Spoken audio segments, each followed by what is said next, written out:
요즘 제3자의 신상을 공개하는 신상털이라고도 하는데 이런 일들이 좀 많아지고 있습니다. 최근에는 어떤 유튜버가 그 밀양 성폭행 사건 가해자들의 신상을 연속적으로 공개해서 또 논란이 되기도 했었고요. 또 이것뿐만 아니라 미담이라고 하면서 좋은 그 행실을 보여줬다라고 하면서 여과 없이 다른 사람의 행동을 또 노출하는 경우도 있는데 온라인상에서의 알 권리 과연 어디까지 허용이 될까요? 슬기로운 법률 생활 시간에 한번 들어보시죠. 법무법인 길도 윤예림 변호사와 함께합니다. 안녕하세요. 안녕하세요. 윤예림 변호사입니다. 앞에서는 그 정부가 그 임금을 체불한 사업자들의 명단을 공개했다라는 네네. 소식 전달해 드렸거든요. 이런 신상 공개는 괜찮겠죠? 정부가 하는 예, 거니까. 당연히 가능합니다. 임금 체불로 2회 이상 유죄 확정된 우리 사장님들한테 대해서 체불 총액이 3천만 원 이상이라면은 고용노동부가 명단 공개하는 거고요. 당연히 근로기준법에 정해져 있는 규정대로 공개하고 뭐 사장님의 성명, 나이, 뭐 사업장명, 주소, 소재지, 체불액 이런 부분들을 공개하고 있습니다. 당연히 이제 정부는 법에 따라서 행정 일을 하는 건데 피해자도 아니고 정부도 아닌 제3자가 특정 가해자들의 신상을 공개한다. 이거는 법적으로는 어떻게 됩니까? 예, 요즘 뭐 사적 제재라고 해서 사적 제재. 네, 뭐 이런 소재의 영화 드라마 많이 나오고 있습니다. 뭐 통쾌한 복수극을 넘어서 직접 뭐 그 사적 제재를 하고 있는 그런 드라마가 뭐 더글로리, 모범택시, 국민사형투표, 악마 판사 뭐 이런 최근에 정말 많이 나왔어요. 이런 드라마들이. 통쾌하기는 해요. 네네. 그런데 이게 국민들의 법 감정이 강력범죄에 대한 응당한 처벌이 내려지지 못했다 이런 생각이 있을 수 있고 대중문화가 이를 흡수해서 국민의 뭐 답답함, 울분 풀어주는 역할을 하고 있는 것 같습니다. 뭐 실제로 한 유튜버는 가해자에 대한 처벌이 솜방망이라면서 직접 신상을 공개하기도 했습니다. 일명 뭐 부산 돌려차기 사건이라고 알려졌던 사건인데요.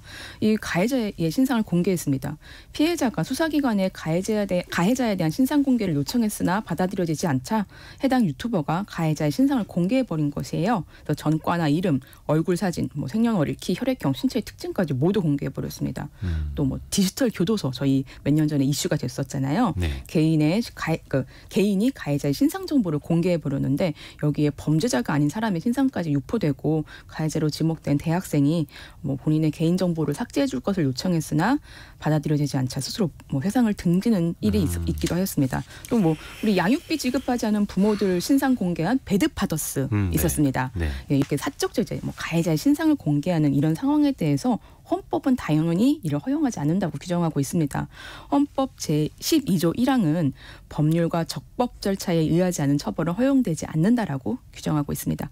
개인적인 사적 제재가 아무리 정당하다고 하더라도 그러한 방법이 법률에 정해져 있지 않는다면 이러한 사적 제재는 허용되지 않는 것입니다.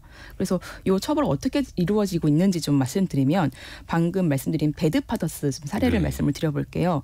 법원의 판단이 좀 신급마다 달랐어요. 사실 양육권자는 양육비를 못 받으면 혼자 너무 아이 키우기 힘들잖아요. 그렇죠. 여러 방식으로 수차례 양육비 지급해달라고 하였으나 주지 않은 사람들의 신상을 이렇게 공개해버렸던 것에 대해서 정보통신망법 상 명예훼손이라고 하면서 재판이 진행됐습니다. 1심은 국민참여재판, 그러니까 일반 국민들이 배심원이 돼서 무죄냐 유죄냐를 결정하는 이런 방식으로 진행됐는데 무죄가 선고됐습니다. 국민참여재판에서는요? 네네. 비방의 목적이 없었고 정당행위였다라는 배드파더스의 주장이 받아들여졌습니다. 그런데 2심에서는 이게 유죄가 인정이 됐어요. 근데 유죄가 인정됐는데 양형으로는 벌금 100만 원의 선고유예형이 내려졌습니다. 그러니까 벌금 100만 원이면 100만 원이지 선고유예 뭐냐라고 하실 수 있는데 이 선고유예는 형의 선고를 유예해주는, 그러니까 2년 동안 특정 조건을 준수하면 형 자체를 면소하겠다. 이런 판결입니다. 좀 굉장히 약한 처벌이 내려진 거예요. 그리고 올해 1월에 대법원에서 이 판결이 유죄 확정되었습니다. 그러니까 그러면 어떻게 보면 이제 법원도 약간의 공익성이나 이런 걸 좀 인정해 준 거네요. 네, 맞습니다. 어떻게 보면. 예, 공적 사항에 대한 사회적 여론 형성 기여에 대해서는 인정을 하는데 또 신상 정보 공개가 공개된 대상의 권리를 좀 침해했다. 이런 부분들을 판단하였습니다. 그러게요. 참 이 법적인 제재 수위가 너무 낮으니까 사적 제재를 사람들이 동원하게 되고 그렇게 해서 또 여론이 악화되면 또 그제서야 중형이 나오는 케이스들이 있고 그러니까 참 사람들이 사적 제재에 또 영화 속처럼 호응을 해주는 것 같기도 하고요. 변광석 님이 해당 유튜버가 그저 돈 벌기 위해서 공개하는 것 같은데요라는 의견도 주셨는데요. 실제로 유튜버들이 어찌됐든 간에 피해자 동의 없이 영상을 만들어서 실명이나 얼굴을 공개하고 그들은 또 이거를 수익 창출 수단으로도 삼기도 하잖아요. 네네. 사실 유튜버들이 가해자 응징이라는 대중적 공분을 이용해서 결국 조회수 노리는 거 아니냐. 뭐 이런 강한 의심 듭니다. 구독자 수도 늘어나고. 네네. 뭐 이러한 유튜브 게시물에 대해서 방송통신심의위원회는 정보통신망법을 근거로 이 불법 정보와 유해 정보를 심의하고 시정을 요구합니다. 유튜버에게. 근데 이게 시정 요구에는 강제성은 없어서 유튜버는 삭제 요구를 받더라도 자체 판단에 따라서 최종 삭제 여부를 결정하기도 합니다. 사실 최근에 문제되었던 밀양 성폭력 사건의 경우 유튜버가 가해자의 신상을 공개하면서 피해자의 동의를 받았다라고 하는데 피해자가 또 그 여성단체를 통해서 자신은 동의한 적이 없다라고 발표하기도 했습니다. 그래서 이런 가해자 신상 공개가 단순히 가해자에 대한 범죄가 아닌 피해자에 대한 2차 가해로 이어질 수 있어서 좀 사실 굉장히 문제가 많이 되고 있습니다. 피해자한테도 2차 가해가 될 수 있다. 잊혀지고 싶은데. 그렇죠. 네. 또 하나.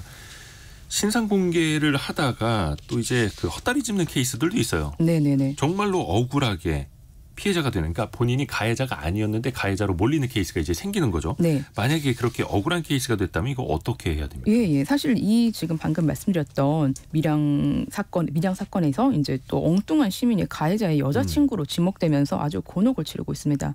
밀양에서 네일샵 운영 중인 한 시민이 자신의 밀양 사건의 가해자 여자친구로 지목되어서 영업장을 운영할 수 없을 정도로 악플에 시달리고 있다면서 업무방해 혐의로 밀양 경찰서에 진정서를 제출하였습니다. 네. 뭐 피해자의 아픔을 공감하는데 하지만 어떤 사실 확인이 되지 않았음에도 허위사실 유포하고 실명과 상호 거론한 것에 대해서는 법적으로 강력하게 대응할 것이다라고 하면서 진정서 제출한 것인데요. 네. 예, 이 사건에 대해서는 저희가 볼 때는 정보통신망법상 명예훼손 그리고 형법상 업무방해죄 성립할 가능성이 좀 있어 보입니다.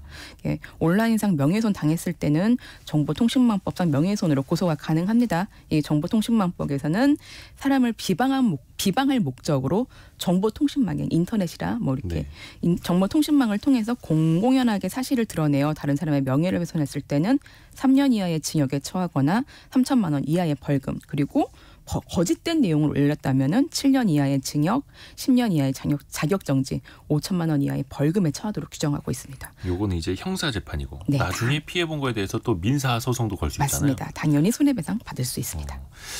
또 요즘에 보면 인터넷에서 많이 돌아다니는 막 동영상들, 뭐 지하철에서 누가 소란을 피웠다, 공공장소에서 누가 좀 안 좋은 일을 했다라고 하면서 그런 사람들 찍어서 올리는 사람들도 맞습니다. 있더라고요.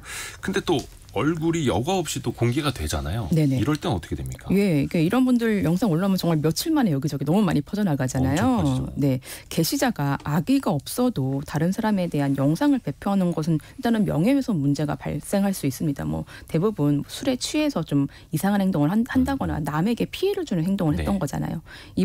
이 부분이 이제 사실이라 하더라도 명예훼손의 문제가 발생을 할 수 있는 거고 또한 초상권 침해도 문제가 될 수 있습니다. 초상권 침해는 상대방의 동의를 받지 않은 상태에서 누구인지 알아볼 수 있을 정도로 촬영이 이루어진 것으로 이제 성립이 되고 이거를 이제 다른 사람이 볼 수 있도록 유포하는 것인데 형사적인 책임은 아니고 이제 손해배상, 민사적 손해배상 책임으로 이제 이어질 수 있는 것입니다. 인터넷적 정보 유포 속도가 워낙 빨라가지고 그렇죠. 이게 뭐 나중에 걷잡을 수 없잖아요. 그래서 이게 올렸다가 바로 삭제하더라도 초상권 침해가 될 수 있습니다. 뭐 감경 사유가 될 수는 있는데 요 침해 사실 자체는 없앨 수 없으니까 저희가 인터넷에 올릴 때는 꼭 주의하셔야 됩니다. 또 반대로 어디선가 저 좋은 일, 착한 일, 누가 이제 미담이 있다라고 할 때 그 사람의 이야기를 올리거나 그 사람 사진을 찍어서 올리면 이거는 어떻게 될까요? 당사자의 동의가 없으면 미담 영상이라고 하더라도 위법할 수 있습니다. 이 미담 기사에는 미담의 주인공이 있을 수 있고 도움을 받는 사람이 있을 수 있잖아요. 네. 도움을 받으시는 분들이 보통 쓰러지거나 뭐 사고를 당하시거나 이러한 장면들이 여과 없이 나오는데 미담의 주인공도 개인적인 사유로 얼굴을 공개하지 않기를 원할 수 있는데 도움을 받으신 분이라면은 자신의 잊고 싶은 순간이 공개되는 것을 더더욱 원치 않을 수 있습니다. 네, 만약 이러한 영상 공개가 공익 달성의 목적이라고 하더라도 공개할 때는 이 공개해야 할 이유와 긴급한 목적이 없다면 위법합니다. 그래서 초상권 침해에 따른 손해배상 가능할 수 있습니다. 나는 좋은 의도로 저렇게 그 선행을 베푸는 사람 찍어서 올렸는데 그게 오히려 위법한 행위가 될 수도 있다. 그리고 또 하나 아까도 잠깐 이야기해 주셨는데 뭐 하나 인터넷상에 올라오면은 퍼나르기 네네. 복사 붙여넣기 너무나 쉬워진 그 시대가 되다 보니까 공유하는 일도 많고 일종의 디지털 낙인이 된다, 네네. 박제가 된다라고 하지 않습니까? 이럴 경우에는 어떻게 될까요? 예, 법적으로. 그러니까 이칠 권리라는 개념이 있습니다. 이게 옛날 뭐 TV 뉴스나 신문에 나던 정도라면 사실 며칠 만에 잊혀질 수도 있는데 요즘에는 뭐 디지털로 박제가 되어 버리니까 그렇죠, 온라인상에. 몇 년이 지나도 그 영상이 계속 올라오고 하면서 당사자로서는 매우 힘든 상황이 될 수 있습니다. 그래서 오죽하면 디지털 장의사라는 그 직업까지 나와서 그렇죠. 그러한 영상이나 정보를 삭제해주는 일을 업으로 하시는 분들까지 나왔잖아요. 근데 사실 이러한 박제 행위는 사실적시 명예훼손이 가능할 수 있습니다. 또 뭐 아까 말씀드린 것처럼 초상권, 사생활 침해 등을 유발한다면은 손해배상 책임 당연히 물 수 있습니다. 네. 예, 정보통신망법에서 법으로 규정하고 있는 부분이 있어요. 정보통신망을 통하여 일반에게 공개를 목적으로 제공된 정보로 사생활 침해나 명예훼손 등 타인의 권리가 침해될 경우 삭제나 반박을 할 수 있다고 규정이 되어 있습니다. 예, 다만 이 타인의 이칠 권리를 침해했다라고 해서 형사적인 처벌 가능성, 그러니까 처벌을 할 수 있는 근거는 현재는 없습니다. 그리고 또 하나가 그 인터넷에서 뭐 상품을 구매한 다음에 리뷰를 쓰지 않습니까? 사진 네네. 찍어서 올리기도 하고. 근데 그 상품이 마음에 안 들어서 안 좋은 내용을 막 이렇게 적나라하게 쓰시는 분들이 있어요. 네네. 이것 때문에 구매자랑 판매자가 막 마찰을 겪기도 하고요. 그럴 경우에는 법적으로는 어떤 문제가 생길까요? 네, 그 악성 리뷰에 대해서 특정인에 대한 욕설이나 폭언이 담겨 있는 경우에는 모욕죄가 성립될 수 있습니다. 그러니까 욕을 하면 안 되고 무조건. 네네. 또 사실이든 거짓이든 개인의 명예를 훼손한다고 보여지면 명예훼손도 성립합니다. 예를 들어서 뭐 정말 이게 위생에 문제가 많고 뭐 음식의 퀄리티가 정말 문제가 많고 과대 광고고 이런 이제 업체에 대해서 약간 공익적인 목적으로 다른 사람들이 이런 업장에 속으면 안 된다라고 하면서 이제 이 리뷰를 쓴다 하더라도 명예훼손이 성립될 수 있고요. 그러니까 이 공익적인 목적이 강하다면은 명예훼손이 성립되지 않겠지만 요거를 좀 이게 좀 잘못 쓴다면 이게 명예훼손이 또 걸릴 수도 있습니다. 이게 소비자가 자신이 직접 주문한 음식에 대해서 리뷰를 작성해도 그 공익적인 목적이 아니라면은 비방의 목적으로 보여서 정보통신망법상 명예훼손에 해당할 수 있습니다. 그래서 사실인지 또 거짓인지에 따라서 법정형이 달라질 수도 있습니다. 그리고 당연히 허위로 작성했을 때는 법정형 형량이 더 무겁습니다. 또 허위로 작성해서 특정 업체를 방해하면 업무방해도 성립할 수 있습니다. 근데 약간 차이가 나거나 과장된 정도라면 업무방해가 성립되지는 않을 것입니다. 이게 참 경계가 애매모호하네요. 그래서 또 이제 법정으로도 많이 가는 것 같기도 하고요. 온라인상에 그래도 또 알 권리는 필요하고 그 네네. 경계가 참 어렵기도 하고 이게 어디까지 허용되는지 좀 한번 체크해 보죠. 네, 헌법 21조에서는 표현의 자유를 규정하고 있습니다. 이게 국민은 검열당하지 않고 자신의 의사를 표현하고 발표하고 전달할 수 있습니다.